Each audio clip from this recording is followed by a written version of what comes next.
Hello and welcome to God's Gym. This video is here to try and improve your squatting technique, or to be more correct, it's the air squat. So it doesn't involve any barbells, no weight at all, it's just a simple squat with your body weight. So what we're going to go through first is how to do the squat. Now, as a physiotherapist, I have found a lot of people struggle doing a full squat. Ideally, what should be a full squat is your chest should be up, and you should come down with your hips going below your knees and then coming up, keeping your back straight and the weight going through the midfoot of your foot, so you're not going on your toes or onto your heels.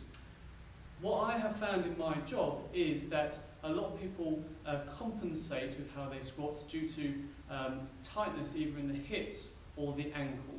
So what you tend to find is either they squat like this because of restriction in the ankle, or they squat onto their toes because of restriction into the hips.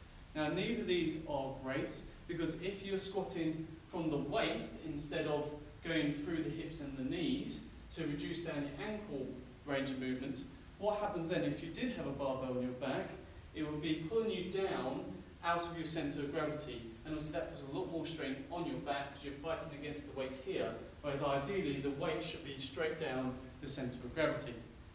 If they tend to squat onto their toes, then they're putting a lot more pressure through the fronts of the knees, and then this can cause a lot of issues with knee pain.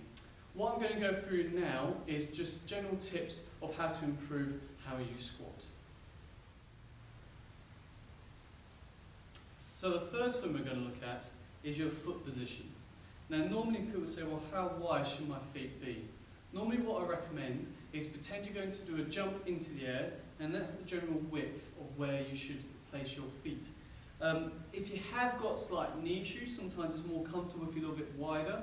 It means is that you don't have to go quite as far to get lower. But normally I would say try and do it so it's kind of a position where you would naturally jump up in the air.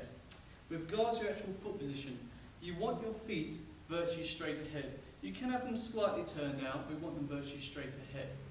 Because a lot of people, what you find is if they've got restriction in their ankles, they will have their feet out like this, because as they come down, you don't have to bring your foot up into something called dorsiflexion, which is bring your foot back like this so much, if your feet are turned out. So normally what I say is virtually straight ahead, maybe slightly turned out just for comfort. The other thing to think about is your knee position as you're coming down into the squat.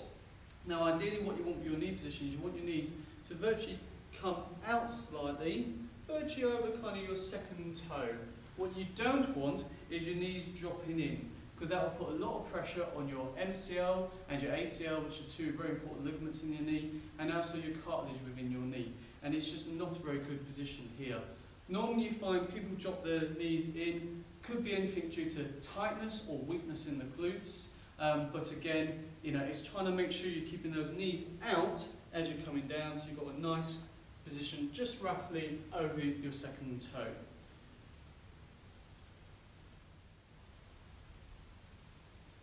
So one of the best ways I've found to teach people how to squat more efficiently, especially the people that tend to go on their toes, is to use a simple chair. So basically what I get people to do is, same setup as I discussed before about your foot position, but then they're going to pretend they're sitting in the chair.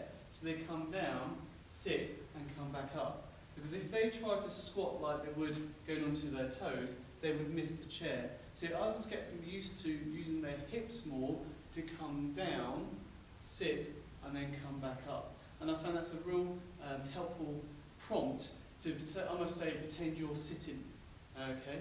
Now the only problem with that is some people will sit like this, so we need to try and correct that. And one of the best ways to try and correct that is just think about keeping your chest up. So one of the simple ways of doing that is if you put your arms upwards, you're going to try and keep pointing and looking to the ceiling. Because if you start doing this, you're obviously looking down towards the floor and pointing towards the floor. So you're going to then keep looking up and keep pointing and looking to the ceiling, and that will help keeping your chest up, which will then improve your squat. So those are just some simple tips to try and improve the efficiency of your squat.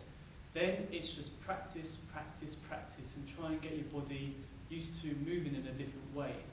If you do feel that there is some restriction in your ankle or your hips, and that is what's causing you to compensate in your squat, you can look at the 2 videos that I've produced to look at how to improve your ankle and your hip mobility, which I hope will help address those issues.